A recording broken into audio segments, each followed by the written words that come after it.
Hi guys 7 number Ramzan মোবাৰক। আজি মানে অকণমান ইফতাৰ মানে দেখাইছোঁ আপোনালোকক। তাৰপিছত এইফালে মানে ফল মূলখিনি কাটিব ল'লোঁ। ফল মূল মানে কাটিব ল'লোঁ তাৰমানে আমাৰ ভতিজা ছোৱালীজনীৰ বাৰ্থডে আজি 7 নম্বৰ ৰোজাত।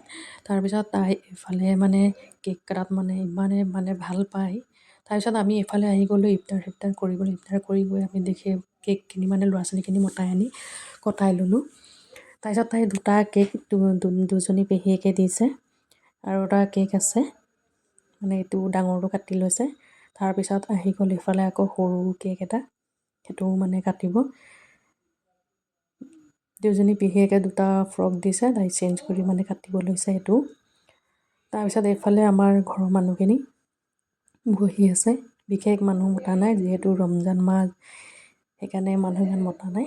সৰু সৰু ল'ৰা ছোৱালীখিনি মাতিছে, তাৰমানে সৰু ল'ৰা ছোৱালী হয় ন, সিহঁতি মানে কেকটো কাটিবলৈ পালে বিৰাট আনন্দ পায়। তাই আকৌ সুধিছে মোক প্ৰেজেণ্ট দিয়াই নাই। প্ৰেজেণ্ট মানে তাই মানে বিৰাট মানে এখন চাতৰি আমাৰ। তাই মানে খুৰীয়েক এজনী আহিছে, তাই ক'লে কি মোক প্ৰেজেণ্ট দিয়াই নাই, এইফালে প্ৰেজেণ্টটো দি দিলে তাই আনন্দ পাইছে। তাৰপিছত এইফালে আকৌ কেক চেক কাটি মেলি এইফালে দিলে সৰু ল'ৰা ছোৱালীখিনিক পোলাও আৰু কেক। তাৰপিছত এইফালে আমি আহি গ'লোঁ অকণমান জুপতি মাৰিবলৈ। এই আমাৰ ভাগিন এটা আকৌ নাচি আছে। তাৰপিছত কেকখিনি কাটি আমি ডাঙৰখিনিও খাই আছোঁ।